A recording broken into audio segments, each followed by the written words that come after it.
Ujo, Nikanasituk, Zenigijik, and Dizinikas. I come in peace.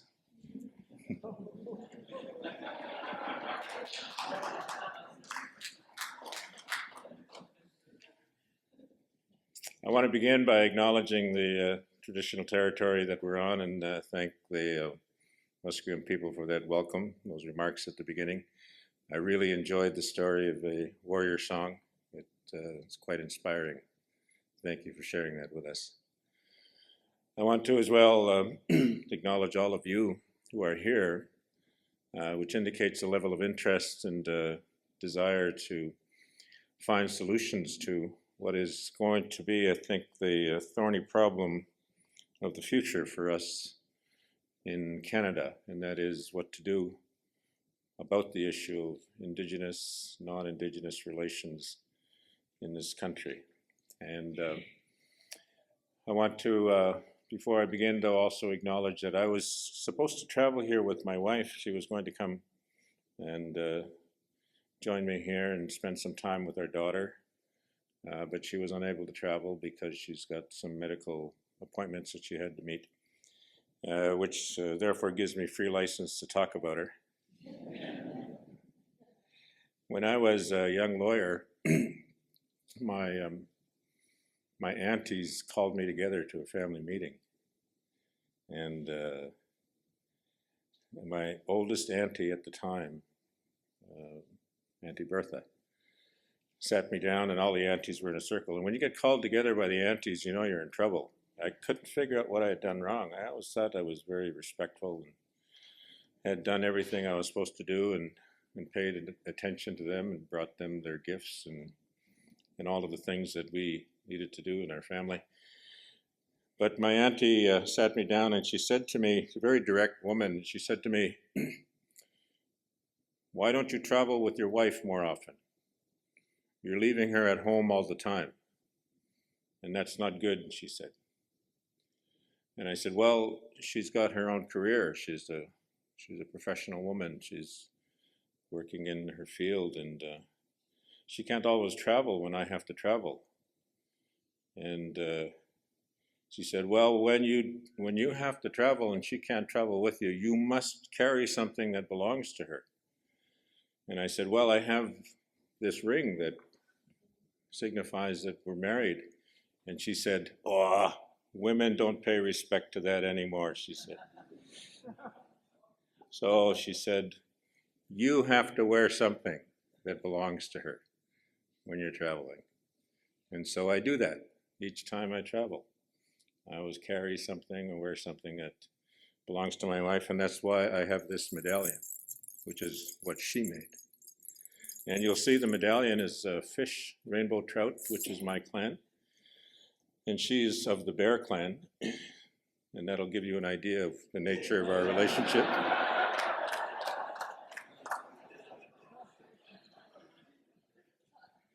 She keeps reminding me that fish only exist to feed the bear. And so in the work that I did with the Truth and Reconciliation Commission, the work that I did as a lawyer, the work that I now do in the Senate, I still have to leave home, and she can't always travel with me. But I always think of her, and I always acknowledge her. I want to, in doing that, also acknowledge all of the aunties, all of the mothers, all of our nieces, all of our sisters who are here and those who are not here. And in particular, also think about all of those families who are dealing with the missing and the murdered as we begin to prepare for that process. That's going to be so much a part of our lives for the next little while. I was invited here to talk to you about where we are in terms of the nation-to-nation relationship and where it should go and where it might go, where it should go into the future. And I want to begin with this thought, and it is this, that the nation-to-nation relationship that needs to be created by Indigenous people will not occur in your lifetime, will not occur in Ovid's lifetime. It will not occur in my lifetime. But you and I will start the process. You and I will identify the vision. You and I will initiate what needs to be started. Because the challenge in terms of the nation-to-nation relationship will be for our children and our grandchildren to implement. And they know that. They understand that. And they want our help today to lay the foundation for their work tomorrow. And that's our challenge, is what is it that we are going to do to make their job possible? And I think it begins by starting to define for ourselves about what does it mean to govern. If we are going to talk about the nature of self-government, the nature of the nation-to-nation relationship, the nature of relationships between governments, we need to talk about what does it mean to govern. And what in particular did it mean to us as Indigenous people to govern? And part of the problem that we have is that we have lost understanding of how we used to do those things, of how we can do those things in this day and age, and how we might do those things in the future. Because we have lost the ability to fully experience that right to govern, to fully experience the right to create laws and to implement them and to administer them and to enforce them over these past several generations, particularly since Confederation, because of the experience of colonialism with this government in this country, but also with the experience of previous governments from over the waters. And so with knowing that limitation, I think we have to begin to ask ourselves, how do we address that? How do we compensate for that? And that's what I want to talk to you about today, is what we need to do in order to put ourselves in a position where we can talk about what it means to govern, what it means to enact laws and to carry out laws, and what it means to deal within our communities and between our communities in an appropriate way going into the future. And to recognize that these things will take time, but they will never happen if we do not start today. Where does law come from? That's a question I think we need to think about. Where does law come from? We heard a story today of law comes from the Creator.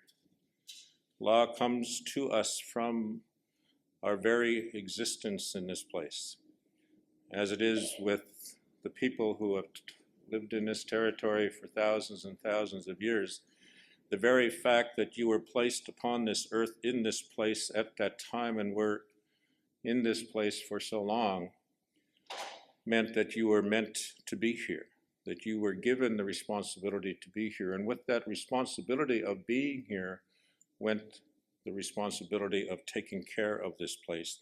And that is a source of law. That sense of responsibility is what our source of law is. And if you think about all laws, whenever we enact a law in any nation, at any time, on any subject, we are driven by our sense of responsibility to do something about this issue or that issue, or about these people or those people, or about ourselves. So it is that sense of responsibility that is the driving force behind law. So when you think about what does it mean to be a nation, what does it mean to be self-governing, what does it mean to have laws, it is about our responsibility. And our responsibility is not just to ourselves, our responsibility is also to others. Our responsibility is to other people, our neighbors, those who come here, those who visit us, those who stay, whether wanted or not. But we have a responsibility to deal with that situation, to deal with them, and they also have a responsibility as well. And we need to figure out what that is. Law at its most fundamental is a law about people, between people. It's about how we conduct our relationships as human beings, man and wife, child to child, child to parent, parent to grandparent. We all have laws that govern those relationships and define how we are to deal with each other and what we are to do and how we are to respond to those things that we are given. And first and foremost, we need to learn them. We need to understand them. We need to find out, if we don't know, where we can find out those laws. When I was at university, I at the time thought rather stupidly, decided to take a course in philosophy. The reason I say that is because philosophy messes up your head. Anybody here ever take a course in philosophy? It screwed up my head for years. I didn't know one thing from another for a long time because all of these philosophers, first of all, they don't agree with each other. There's that. And sometimes they don't even agree with themselves from time to time. So they appear to be inconsistent in their own writings and in their own work. But in one of his dissertations, Plato talked about the great questions of life. And he had 5 great questions of life. And I remember reading about them and studying them and having discussions about them in the course of the classwork and coming to some appreciation about why he thought they were important and then dismissing it and not realizing, in fact, how significant they were until one day something miraculous happened to me, and that was my son was born. And when he was born, I realized that I had a responsibility.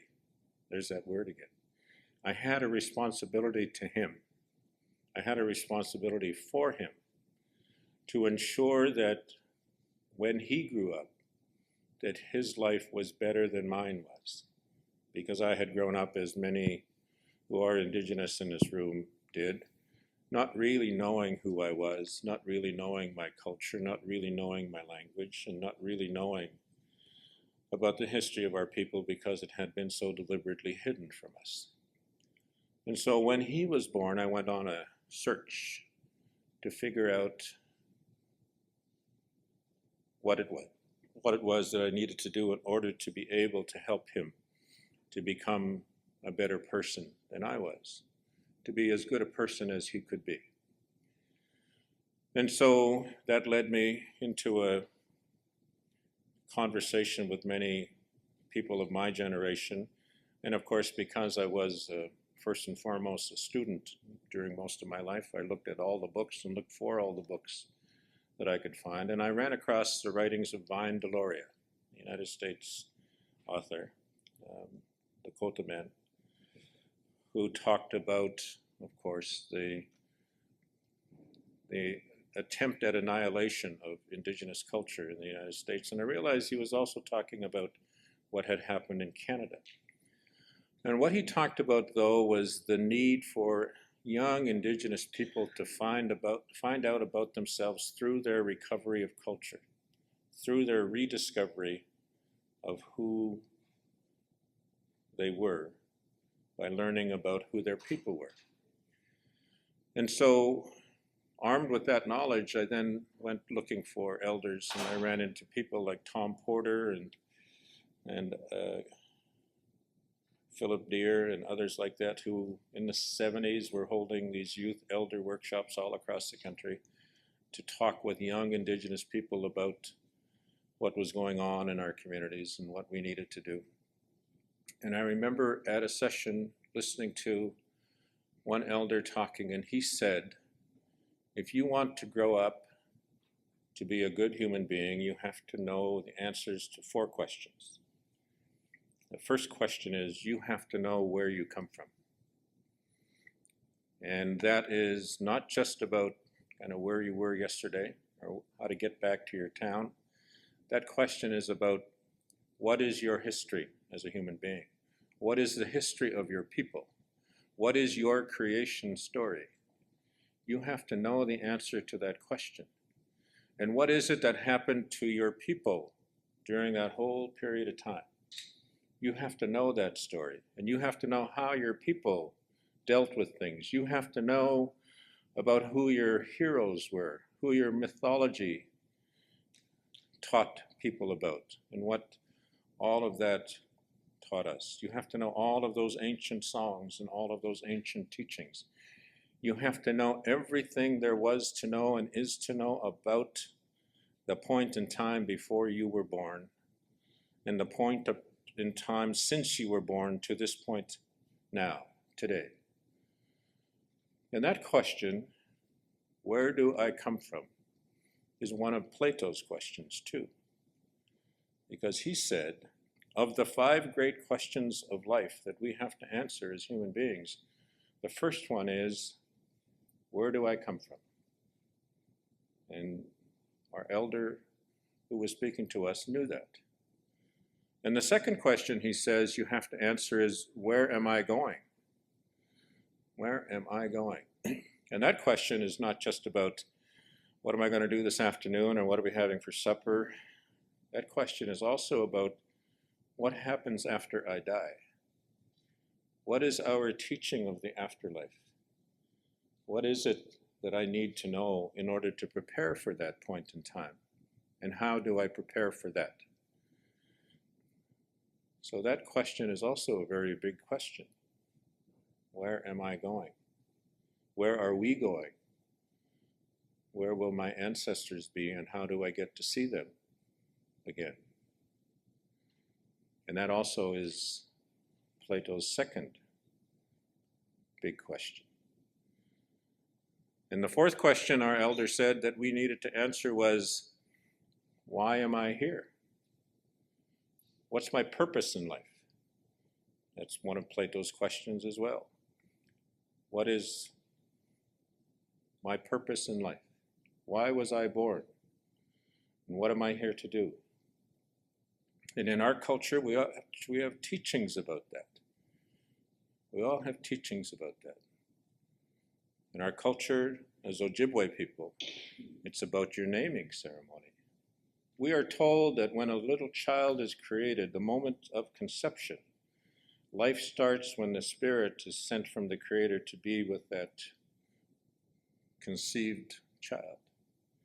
When that spirit enters that conceived child, that spirit comes with a name and comes with a purpose that the Creator has sent to that child. And the obligation of the child is to learn what that purpose is. The obligation of the parents are to help the child to learn what the name is, to ask someone to find the name of that child. And in doing that, the child will know what that spirit's purpose is, and therefore what their purpose is. Will know what the spirit's name is, and therefore what their name is, what their spirit name is. And my spirit name is Mzinagijik. Mzinagijik, the one who speaks of pictures in the sky. When I was born, they say that's what I was given the responsibility to do. And early on, I always thought that meant I got to lie around and look at clouds all the time. But I now realize this late in life that it's really about trying to understand things and help people to understand things.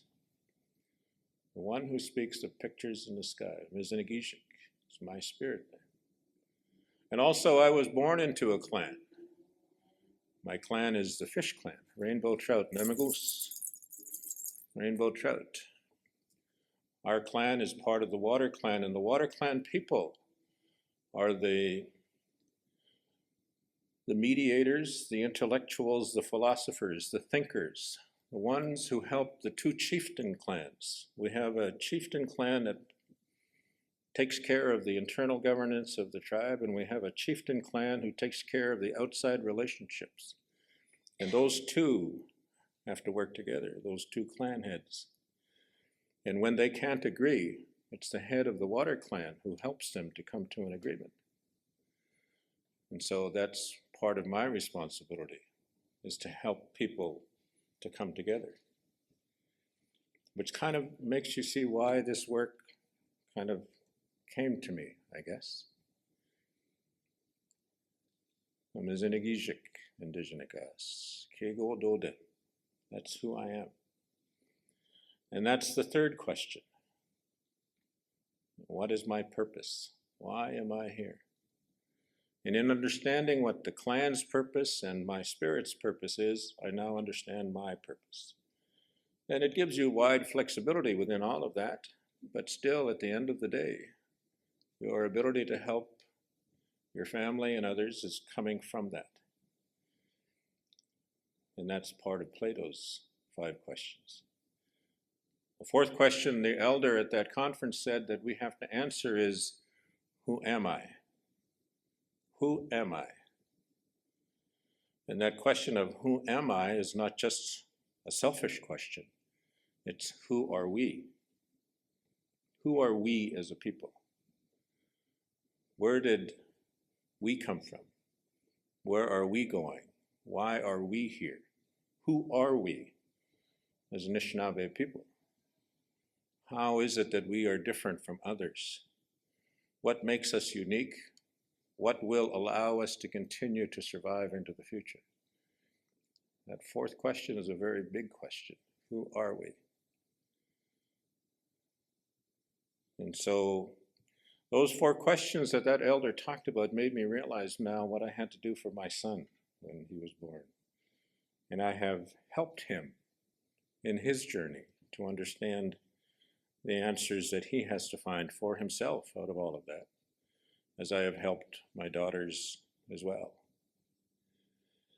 And Plato's 5th question, which kind of naturally comes from those 4, is, what is the meaning of life? Why did the Creator make this place? Why did he put us here? Why does this even exist? Are we really part of somebody's video game, as some young people like to think? Are we really part of a matrix? Somebody's making us do all of these things that we are doing? What is the meaning of life? And so by answering those questions, if you think about it, you answer a lot of other related questions that come from that. You answer a lot of questions that relate to all of the things that this conversation about nation-to-nation relationship is going to need to address. Not everybody, of course, appreciates the significance of those questions. In fact, many people ignore them. Many people refuse to take them into account. But that does not mean that you need to or that you should, because it's how you conduct yourself. It's what you bring to the dialogue. It's what you cause people to respond to and to talk about that is important. And that's why in the conversations I have with people, I remind them of that. So you ask people who are across the table from you, who are you? Where do you come from? Why are you here? Where are you going? Because those are big questions. The answers to those questions will determine the nature of our relationship. If they answer them honestly, if they think about them properly. So they're part of the dialogue that we need to have when it comes to the question of the nature of our nation-to-nation relationship. When we look at where we are today, we have to recognize that there is so much about our history as a people, as Indigenous people, and not just as a collective, but individual tribes. So much of our own tribal history, our own people's history that we don't know, because so much effort and time was put into destroying our knowledge of that by the government of this country through its acts of colonialism, through its cultural genocide, through its deliberate intention to indoctrinate us into being something different than who we were.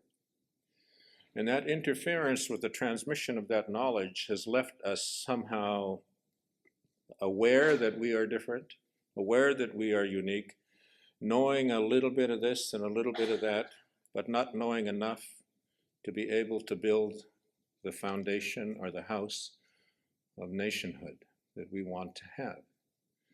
Because there are still pieces missing. There are still significant areas of knowledge that we are still looking for. And so we need to begin to put that together as Indigenous people without having to take what we are given by the other party to the relationship. So the Indian Act should never be a part of our nation-to-nation relationship. Our relationship should not be founded upon how they define us, how they describe us, how they legislate for and about us, because it is not who we are. Who we are is about our teachings. It's about that warrior song. It's about my clan teachings. That's who we are. And we need to ensure that our children going forward know that, because they are the ones who are going to bring that conversation more heavily to the table than we can today, because we only know the superficialities of it. And it will take us some time. In the work that I did with the Truth and Reconciliation Commission, much of our effort was spent in assisting survivors to come forward to tell us the truth of their experiences in the schools, and also to engage with us in dialogues around reconciliation. And there was a great deal of openness about the former, and there was hesitation about talking about the latter. There was less willingness to get into a lengthy dialogue around reconciliation, partly because it's such a misunderstood term, a misunderstood phenomenon. Many people equated it to forgiveness, and forgiveness was not part of their willingness to do anything about. Forgiveness is impossible when the perpetrator is not in front of you. Forgiveness is something that can never happen in certain circumstances. There are some things that are simply not forgivable, and people did not want to go there. People did not want to get involved in that discussion. And even though we would point out reconciliation does not require forgiveness, you can have a relationship with somebody in which you never talk together, never talk to each other again for the rest of your lives. That is a relationship, and that does not require forgiveness. You can have a relationship that is based upon stay out of my life. It's called divorce, incidentally. We have those conversations all the time, but we just don't put them into the same conversation that this history calls upon us to consider. Sometimes it stands in the way, in fact, of a good dialogue around reconciliation, because reconciliation is really about how do we come to terms with this history so that we can move forward. That's what reconciliation is. How do we come to terms with this history so that we can move forward, so that our children can move forward? I would often tell survivors in gatherings like this, but with many more in the room, that reconciliation is really not about you anymore. Reconciliation is about your children. It's about your grandchildren, and it's about their children. And what you need to think about is, what is it that we can do today to assist them to be able to move forward, fully aware of this history, but also fully aware of the answers to those questions that they need to be able to answer. And one of the most important things we need to recognize is that residential schools, but not just residential schools, Public schools and Canadian society spent a lot of time and money and effort to prevent us from learning the answers to those 4 questions. Even though I never went to a residential school, I went to public schools, and I was a very good student in public schools. I never knew the story of where we came from. I never learned about where we were going, except in the context of Christianity. I didn't know the story of my name until an elder explained it to me when I told him what it was. I didn't know about who I was, and maybe I still don't know. I may not know, in fact, until I actually leave this place. But the reality is that for young people today, the most important act of nation building that we can achieve is to help them to start to learn the answers to those questions. We can never have, and we should not concentrate on building a nation-to-nation relationship until we concentrate on putting in place the resources that will allow our children to find the answers to those questions. Because if we develop those relationships now, if we build a nation-to-nation relationship and put in place all of the institutions around that today, without our children having the answers to those questions, then when they come along, they will say, "What have you built here? This is not who we are. This does not help me move forward." We will build a car with 7 wheels and no steering wheel. We will build a vehicle that does not have an engine. We will build a house with no doors and no windows. We will build something that will not be right for the future unless we know the answers to those questions.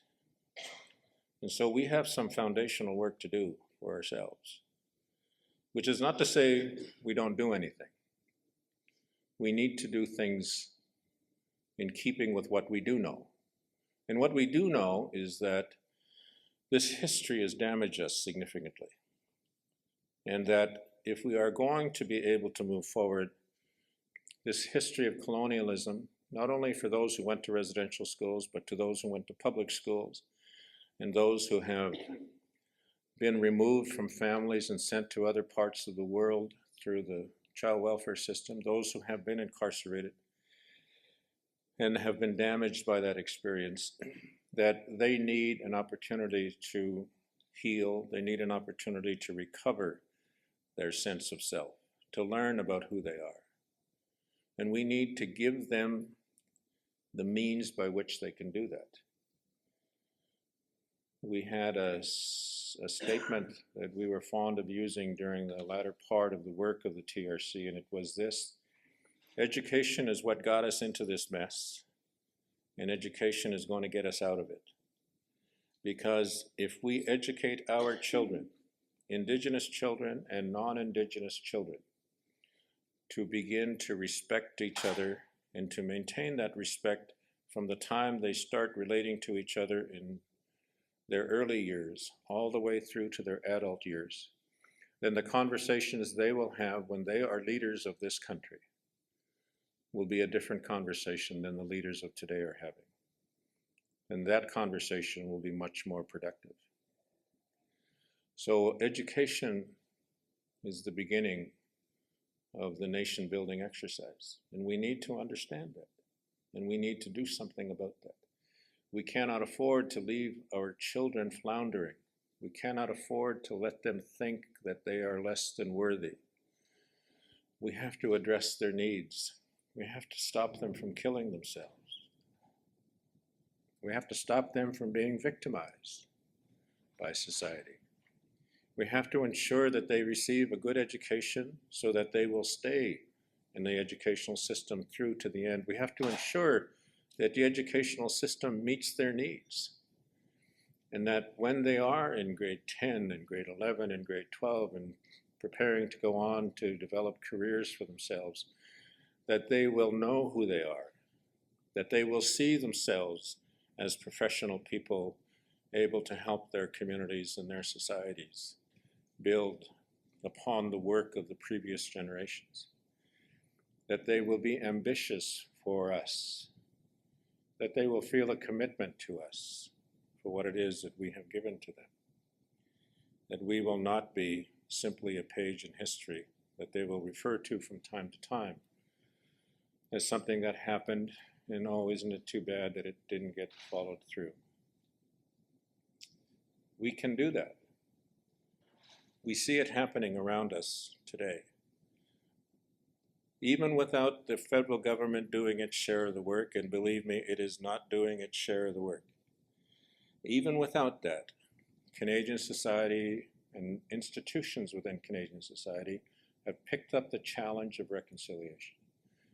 More and more public schools now are attempting to educate children to understand what Canadian history is all about and how colonialism worked.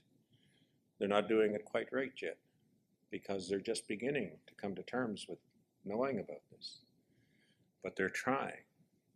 Law societies are requiring lawyers to take cultural training before they can accept work on behalf of Indigenous clients.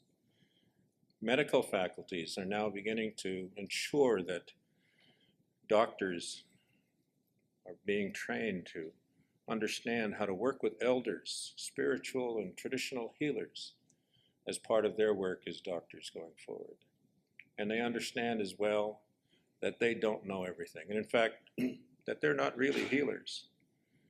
It's the body that heals itself. All they're doing is helping the body to heal itself. So there's a lot of work left for us to do. And I think that we're beginning to see the recognition of that.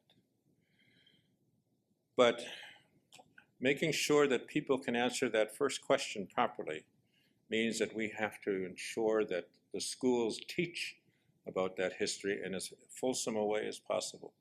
So they have to teach about the history of Indigenous people, not from the time of contact, but from the time long before that. They have to teach those creation stories so that people will know, in fact, that they are valid, they are legitimate, they are true, they are what guide them. And we have to figure out how to do that without getting into this. We're not teaching religious studies to our kids in schools anymore. The reality is that you're doing it all the time. It's called Christianity. You just don't recognize it. But we have means of doing that. We need to talk about the history of the relationship at the time of contact, from contact. We have to talk about how the governments of European nations, in fact, followed a pattern of appeasement, of recognizing the Indigenous right of people to be here for a long time, that they recognize the validity of Indigenous people and their right to occupy their territories and their right to self-government. It's what the Royal Proclamation of 1763 was all about. And the Treaty of Niagara in 1764 was all about. It's why the treaties that followed Confederation don't talk about self-government. It's only when the Indian Act was first enacted by the Government of Canada that we begin to see those first attacks on Indigenous self-determination, on the right of Indigenous people to run their own lives. And then when they took it on, they took it on in spades. We need to talk about the racism of the day since Confederation. We need to point out that Sir John A. Macdonald is not the hero who belongs on our $10 bill. Sir John A. Macdonald was a virulent racist, and we should acknowledge that. And we shouldn't be afraid to say that. And that he is not worthy of the respect that we as a country are heaping upon him, because he's the one who created a policy of genocide that residential schools represented. He's the one who wanted us to be eliminated as a separate being, as a separate set of peoples in this country. He's the one who said that even though he promised in all of the treaties to build schools in the reserve so that Indigenous children could be educated in their communities in a way that was in keeping with their community's wishes, he's the one who said, if we educate them in those schools, they're just going to become savages who can read and write. He said that in Parliament. But he said it to an audience that was willing to listen to that. He said that to people who wanted to hear it, who believed it themselves. He's the one who put into place the policies and laws that prevented our people from gathering. He's the one who prohibited ceremonies from being held. His government, after him, put in place legislation that took away the right of traditional Indigenous leaders from conducting affairs on behalf of their people. He interfered with the right of matriarchal societies to be involved in the decision-making of their communities. He not only set in place a policy of removing the children from the villages, recognizing that it takes a village to raise a child, he also deliberately set out to destroy the villages from which the children came, so that when those children returned to their communities, there was very little there for them to be able to recover their sense of identity. Residential schools were in place for 7 generations, and it took 7 generations for us to get to this point of where we have so many people, so many who are struggling with some very basic everyday challenges that most people can easily handle, yet they can't. Mental health professionals are now beginning to recognize the uniqueness of that, the challenges that it presents. He's the one who put into place the means by which we govern ourselves in accordance with laws that mean nothing to our traditions, that are not respectful of our traditions. With all due respect to those who are elected as chiefs under the Indian Act, you would not have been chiefs under the traditional way of doing things in most cases. Traditional chieftainship was determined in a different way. And that becomes an issue when we talk about recreating or creating a nation-to-nation relationship. How do we undo all of this stuff that is imbued with such heavy glue? It will take time, but it will take commitment as well. We have a lot of baggage that we're carrying that we have to drop. But you can't drop all the baggage at once because some of it is worthwhile keeping. Some of it we need to hang on to.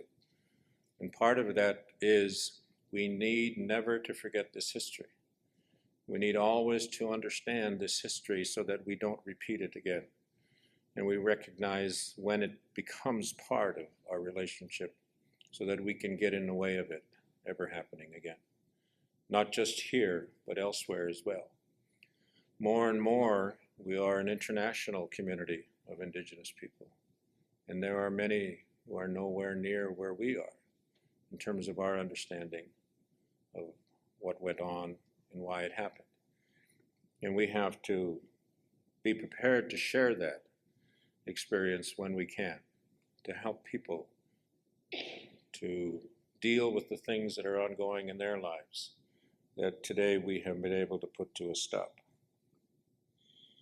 We have to recognize as well that our efforts to establish ourselves as Indigenous nations and the answers to those questions becoming an important part of who we are is going to be challenged internally from our own people, many of whom have adopted Christianity and Christian belief systems and who implement them on their lives on a daily basis and who are hesitant to take up anything that their Christian teachings tell them is heathenism or paganism, or may end up in their breaching their Christian teachings.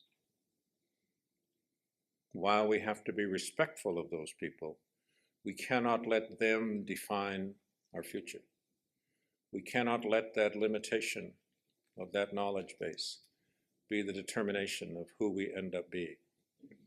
we have to be able to grow despite it. So it is going to take time. It will not happen in my lifetime, but things will happen.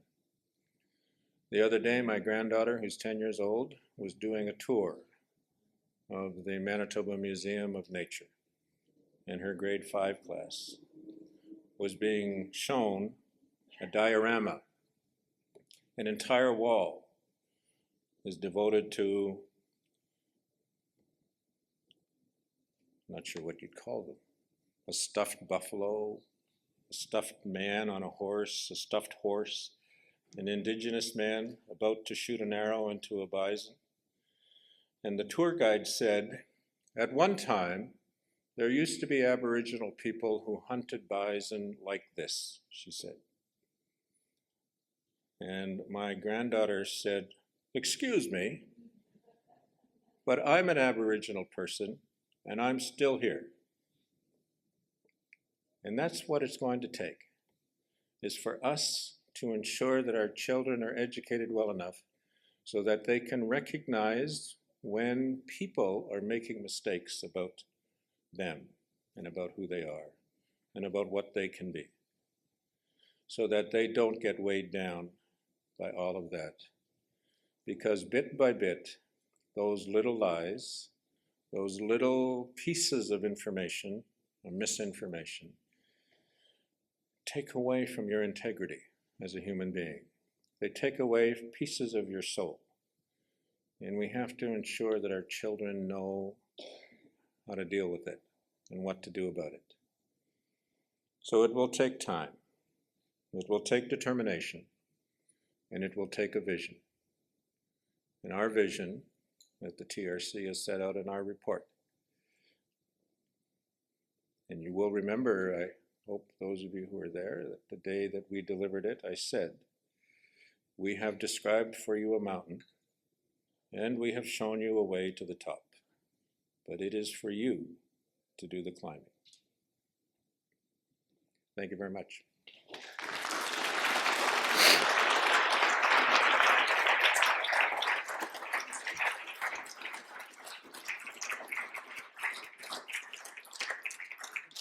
Thank you, Senator. I think we have a couple minutes for questions from the audience. Would that be okay to do that quickly? Yeah, all the questions have to go over.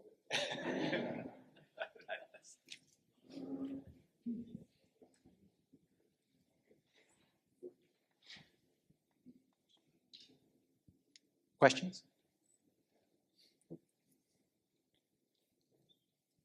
Hi, I'm Andrea McClandress from Winnipeg. Thank you so much for your words of wisdom. A question for you, Senator Sinclair. The tough topic. The missing and murdered Indigenous women and girls inquiry seems to be continually stalled. I'm not sure what's happening. There are different stories coming out in the news. I heard that one of the statements you made was they really need to get started. So I'm wondering if you have any other ideas or thoughts or suggestions that could move this process forward.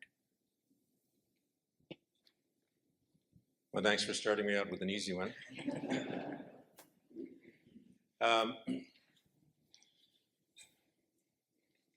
Many people forget that when we started off the work of the commission, we had inherited a commission that was floundering as well.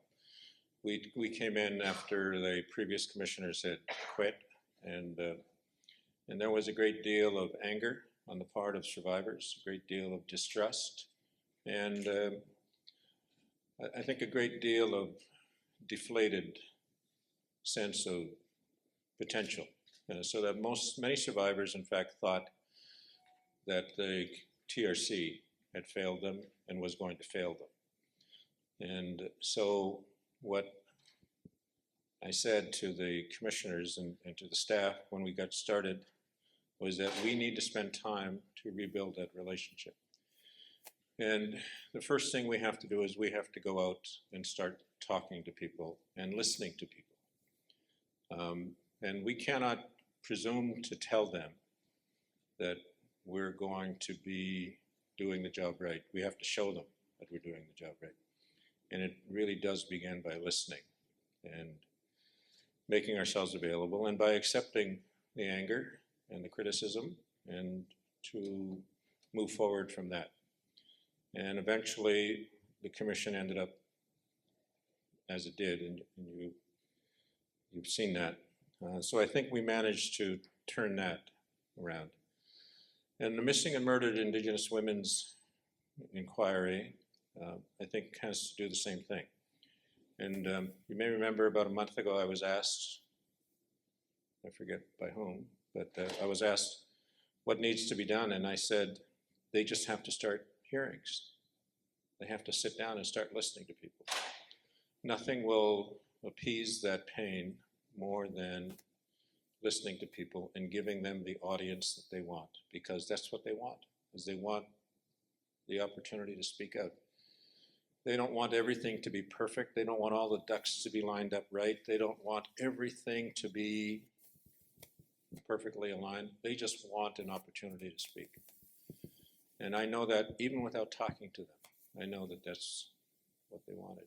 And so the fits and starts that people have experienced with the inquiry, I think, is going to be a challenge for the inquiry, because it has a very short term. It's only got a 2-year term, and it's probably only 18 months now for it to accomplish all of that. And I think it's going to have a real challenge to get all of that done in that period of time. And in particular, the mandate needs to be addressed in the sense of they actually have to start working to fulfill the mandate. So I can't, I'm not going to presume that I would do it any differently. I would just get started. I would, if I were in that situation, I'd go back to Ottawa and say to everybody, pack your bags, we're going to hold our first hearing next Friday. And that's it. Just do it.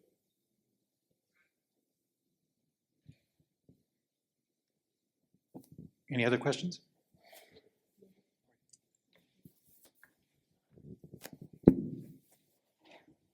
Thank you.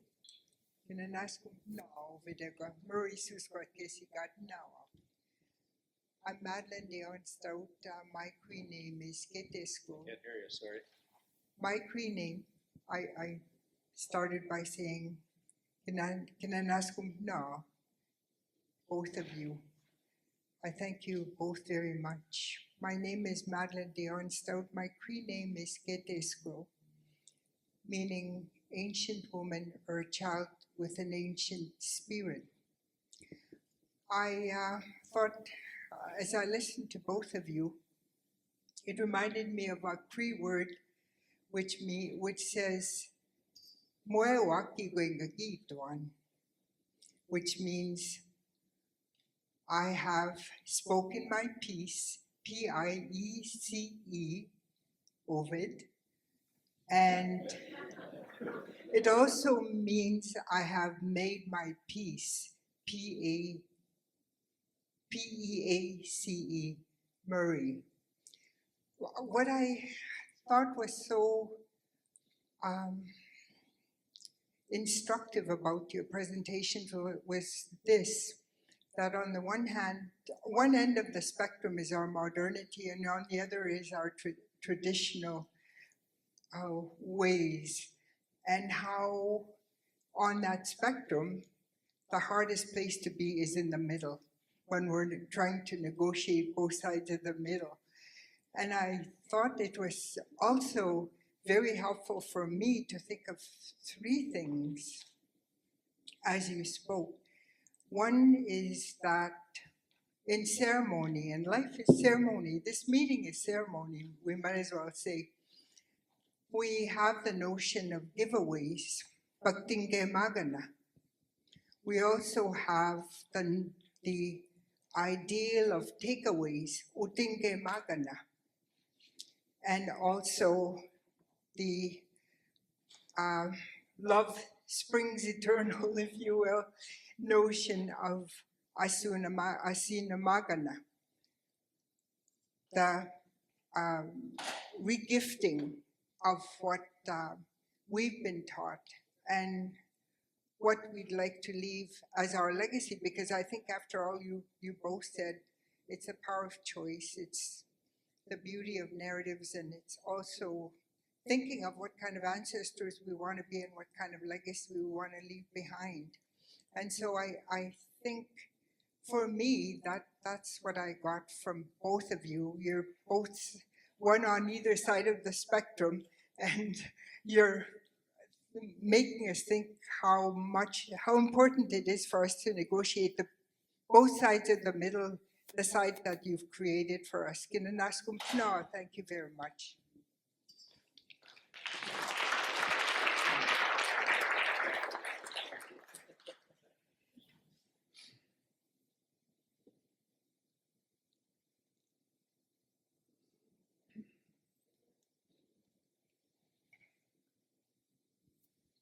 An incredibly intellectually stimulating conversation. Thank you, gentlemen.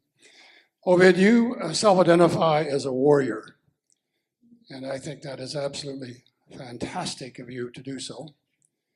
My question is, how do you recruit the next generation of warriors?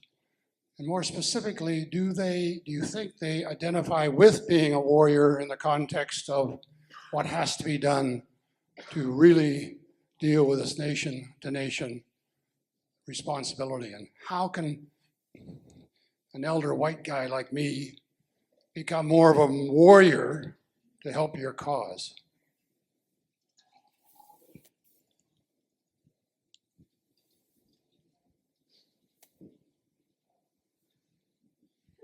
How old are you?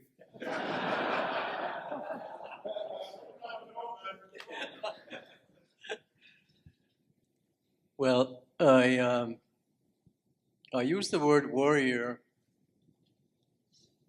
only to say that we need to hear not just the good stuff that's possible, but what went wrong, right? Because a lot went wrong. And it's important for your society to understand what went wrong. So you become the elder that explains what went wrong to your people, which I will do to mine, right? But so for example, on May the 8th, I'm going to my community, and we are trying to help all those young people that dropped out of school. And some of them dropped out at grade 8, grade 9, maybe in high school. And some of them are young women with children already. But in the absence of an education, they have no future, really. And welfare is not an option. For me, it's not an option. And it shouldn't be for them. So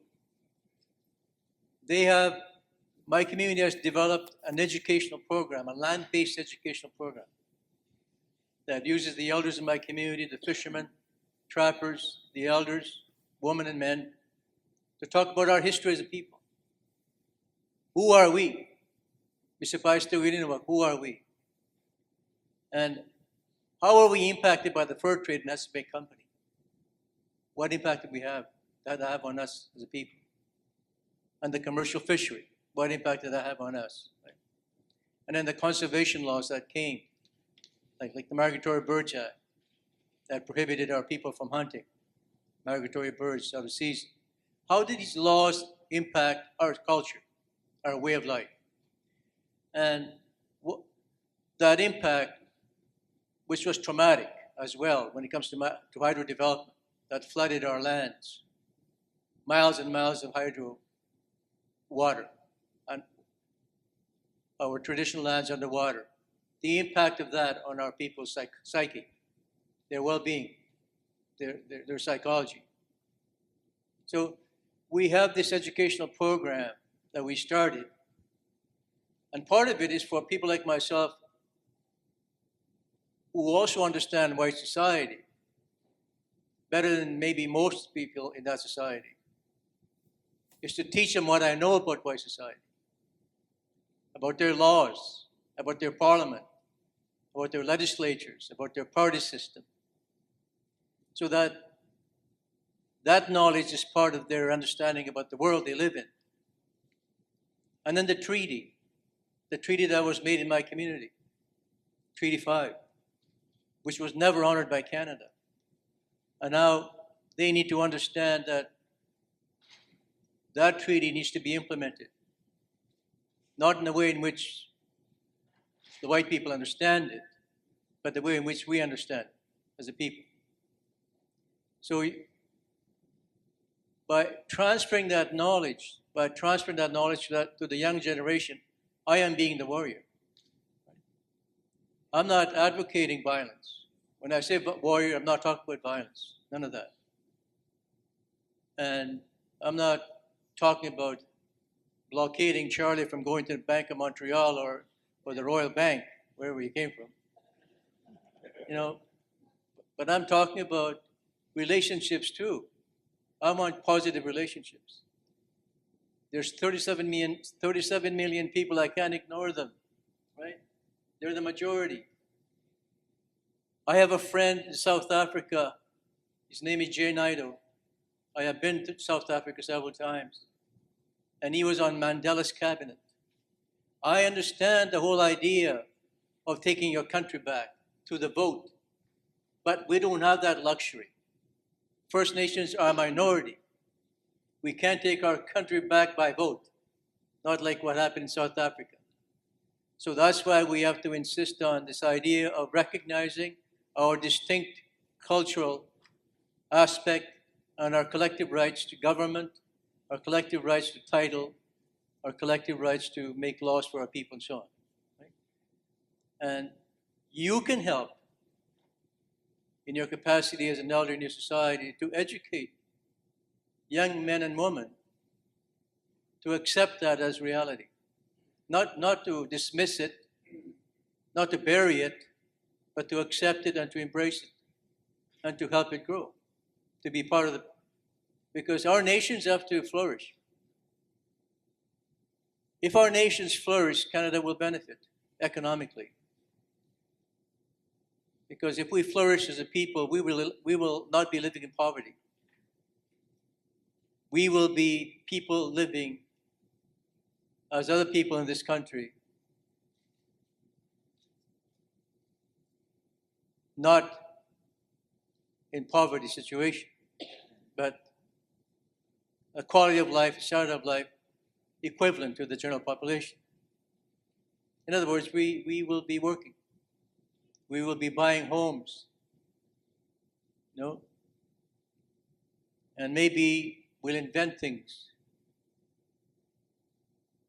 that will allow for life to evolve in Mars. Who knows what's potentially possible? But right now, the way it is, that's why I say I don't want to be negative, but I have to draw to attention to the suicides in the communities and a young woman getting pregnant, the unemployment of the adults, young people with no economic future whatsoever when they're dropping out of school at 8 or 9 years old. This is the Canada that I want to destroy. That's the Canada I want to fight. I want to replace that. I believe in the young people. This, my daughter here is a young lawyer. There's many young people like her who understand both worlds. She's as strong as two people. She and others like her will show the way. Because I am from a different generation. My generation is what you will call a grievance leader. We're always complaining, always complaining. Because we had no choice but to complain. Canada gave us no other voice but to complain. And when we complained, they never listened anyway. So none of the reforms we advocated ever happened anyway, because no one was listening. So we need people like yourself and the young people from our from our society. They're going to form alliances with young people in Canada. And those alliances are going to be strong and powerful for reform. Not the Reform Party. I'm talking about rednecks like that. I'm talking about real reform. that will rise up my people. And in the process, contribute. You see, we don't want to destroy Canada. We want to perfect it. We want to perfect it. But it has to be ready to listen to reconciliation. And I'm not sure it's ready. So that's another thing you could do is help put those seeds out there for people to say, yes, we want to reconcile with the Indigenous people. And apology is not enough. The bulk of the reconciliation has to be done by the state, because the state was the one that did the bulk of the damage, not our people.